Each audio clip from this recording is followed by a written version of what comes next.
तो guys staff and welfare inspector 2025 के लिए डिटेल्ड एडवर्टीजमेंट जो है आरआरबी ने फाइनली पब्लिश कर दिया है, जिसका मतलब एग्जाम से रिलेटेड जो जितनी भी जानकारियां हमें चाहिए उस नोटिफिकेशन से आप ले सकते हैं। बाय द वे, हमने हर एक जानकारी के लिए वीडियो ऑलरेडी जो है यूट्यूब पे इस प्लेलिस्ट में डाल दिया है, आप उसको देख सकते हैं। और आज उसी श्रेणी में हम बात करेंगे एलिजिबिलिटी क्राइटेरिया जो स्टाफ एंड वेलफेयर इंस्पेक्टर के लिए है।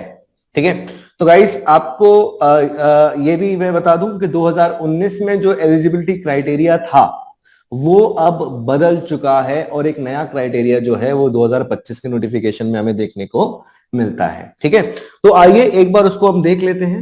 एंड इसके लिए सबसे पहले हम डिटेल एडवर्टीजमेंट जो है उसमें अगर जाएं, इस डॉक्यूमेंट में अगर हम जाएं, जिसका लिंक डिस्क्रिप्शन में भी आपको मिल जाएगा, तो आखिर वो कहां मिलेगा, तो आपको पेज नंबर 86 पे डालना है। ठीक है, यहां पर जो है आपको जो है पूरा एलिजिबिलिटी क्राइटेरिया या फिर जो एज क्राइटेरिया है वो देखने को मिल जाएगा। तो एज क्वालिफिकेशन की बात तो यहीं पर निर्धारित हो गई, 18 से लेके 36 ईयर्स तक अगर आप इस ब्रैकेट में आ रहे हैं then you will be eligible for staff and welfare inspector. जो 36 साल की एज है, इसका जो क्राइटेरिया है, it has to be noted here कि 1 जनवरी 2025 से पहले आप 36 साल के तक आप 36 साल से नीचे के होने चाहिए। अगर आप पहले 36 साल के हो गए then you will not be eligible. ठीक है, अब ये जो लिस्ट दी है इसको हम एक बार इसके इफ्स एंड बट्स को एक बार हम देख लेते हैं। इसके पहले ह्यूमन वेरिटस ने स्टाफ एंड वेलफेयर इंस्पेक्टर के लिए जो कोर्सेज हैं वो ऑलरेडी लॉन्च हो गए हैं और 20 जनवरी के अराउंड हमारी लाइव क्लासेस स्टार्ट हो रही हैं इस एग्जाम के लिए। अगर आप इसकी जानकारी लेना चाहते हैं कि इसमें आपको पढ़ने के लिए क्या क्या चीजें रिसोर्सेज मिलेंगी, वो आप यहाँ पे जाके अलोंग विद द प्राइजेस आप यहाँ पे देख सकते हैं। ठीक है, हमारी टीम से डायरेक्टली आप कांटेक्ट कर सकते हैं वेबसाइट के थ्रू या फिर डिस्क्रिप्शन में जो लिंक है उसके थ्रू, या फिर जो फ्लैश हो रहा है नंबर आप इस पे भी डायरेक्टली कॉल कर सकते हैं। तो आइए एक बार ना एलिजिबिलिटी के इफ्स एंड बट्स को हम थोड़ा सा समझ लेते हैं। ठीक है,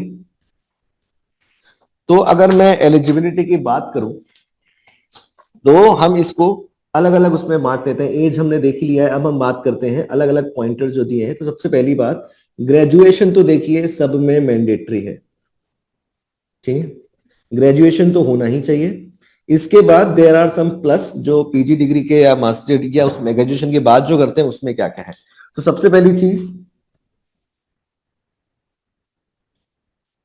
आपका है डिप्लोमा।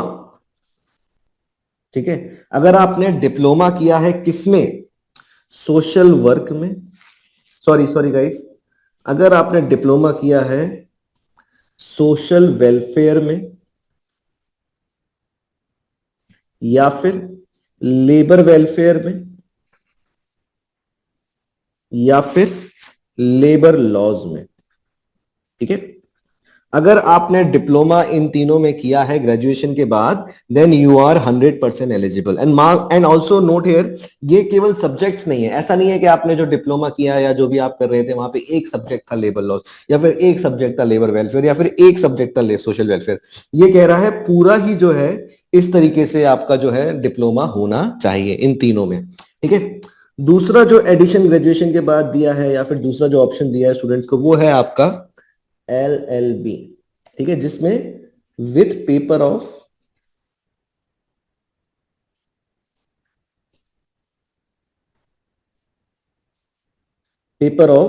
Labour laws. तो गाइस हर एक LLB में जो है लेबर लॉस का पेपर होता है एंड दैट मींस के all BA LLB students are eligible. तो आपने अगर लॉ किया है you are 100% eligible for this exam. ठीक है, तीसरा एडिशन जो हमें देखने को मिलता है वो है आपका PG डिप्लोमा। ठीक है, अगर आपने PG डिप्लोमा किया है और वो भी पर्सोनल मैनेजमेंट में या फिर ह्यूमन रिसोर्स मैनेजमेंट में अगर आपने PG डिप्लोमा किया है देन यू आर 100% एलिजिबल। इसका मतलब गाइस, इसका मतलब अगर आपने HRM में पोस्ट ग्रेजुएशन डिप्लोमा किया है या फिर पर्सनल मैनेजमेंट में पोस्ट ग्रेजुएशन डिप्लोमा किया है तो आप एलिजिबल हो जाओगे। और इसका मतलब अगर आपने मास्टर्स किया है इन HRM या फिर पर्सनल मैनेजमेंट तो भी आप एलिजिबल हो जाओगे। अच्छा गाइस, यहां पर जो पहला पॉइंट है इसमें एक और मैं एडिशन कर दूं कि अगर आपने डिप्लोमा किया है social work, labour welfare, labour laws में तो आप एलिजिबल हो। हमारा ऐसा मानना है कि अगर आपने इसमें मास्टर्स भी किया हो, अगर आपने डिप्लोमा की जगह मास्टर्स किया हो सोशल वेलफेयर, लेबर वेलफेयर और लेबर लॉज में, तो भी आप एलिजिबल हो जाने चाहिए इस पर्टिकुलर एग्जाम के लिए। ठीक है। ठीक इसी प्रकार जैसे PG diploma in personal management HRM है, तो यहां पे अगर पीजी डिप्लोमा की जगह आपका मास्टर्स है डिग्री में, तो भी आप एलिजिबल इस एग्जाम के लिए हो जाओगे। ठीक है। नेक्स्ट हम बात कर लेते हैं एमबीए वालों की। ठीक है। अब एमबीए वालों जो है उनके लिए दो तरीके से बात हुई है। पहली कि अगर आपने एमबीए जो है इसमें अगर आपने क्या कहते हैं एचआर में किया है, चाहे चाहे मेजर हो चाहे माइनर हो चाहे एचआर ही था, या फिर आपने अदर स्ट्रीम्स में किया हो, इन दोनों के लिए क्या क्या सॉल्यूशन है। ठीक है। तो भाई इसमें तो हमें कोई डाउट ही नहीं है कि ये तो 100% हो जाना चाहिए, एचआर रिलेटेड सब्जेक्ट्स हैं। बट जो एमबीए है, जिन्होंने अदर स्ट्रीम्स में एमबीए किया है, उनके लिए एक बात लिखी है कि अगर आपके वन ऑफ द पेपर्स में एक भी सब्जेक्ट पर्सनल मैनेजमेंट का हो, जिसका सिनोनिम हम एचआरएम भी कहते हैं, तो भी आप एलिजिबल हो जाओगे। दैट इज वाई एमबीए के जितने भी लोग हैं जिनने ये सब्जेक्ट की पढ़ाई करी हो किसी भी स्ट्रीम में, तो वो एलिजिबल हो जाएंगे। और ऐसा कोई एमबीए ही नहीं है जहां पे पर्सनल मैनेजमेंट या फिर एचआरएम जो है वो जो नहीं पढ़ाए जाते हो। So in according to our interpretation, by the way हम इसके लीगल एक्सपर्ट नहीं है कि इंटरप्रिटेशन क्या है, बट हमारा ऐसा मानना है कि all MBA graduates are eligible for this position. ठीक है, फॉर दिस एग्जाम। तो डिप्लोमा अगर इन तीनों में किया है, इन तीनों में अगर आपने डिप्लोमा किया है तो भी आप एलिजिबल होंगे। डिप्लोमा की जगह मास्टर किया है तो आप एलिजिबल होंगे। एलएलबी अगर आपने किया हुआ है, बीए एलएलबी अगर आपने किया हुआ है, तो आप 100% एलिजिबल हैं।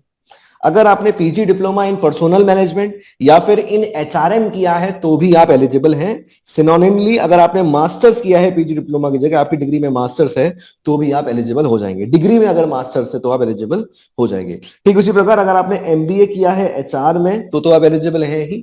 बट इसके अलावा किसी और भी स्ट्रीम में आपने एमबीए किया हो, तो भी आप एलिजिबल हो जाओगे। बिकॉज अगर आपने एक भी पेपर एचआरएम का पढ़ा है, then you will be eligible for this exam. ठीक है। सो गाइस, हाँ, तो आई होप एलिजिबिलिटी काफी ही क्लैरिटी से उन लोग ने दी हुई है और हमने भी इसको अच्छे से डिस्कस कर लिया है। And if you guys are eligible, इसके फॉर्म फिलिंग के जो लास्ट डेट है, जो डेडलाइन है, वो 6 फरवरी 2025 है। आप उससे पहले ये फॉर्म भर दें। एंड हमारे साथ तैयारी करने के लिए डायरेक्टली हमें कॉल करिए, व्हाट्सएप करिए, and you can also take 1 day free trial of our courses. All the best.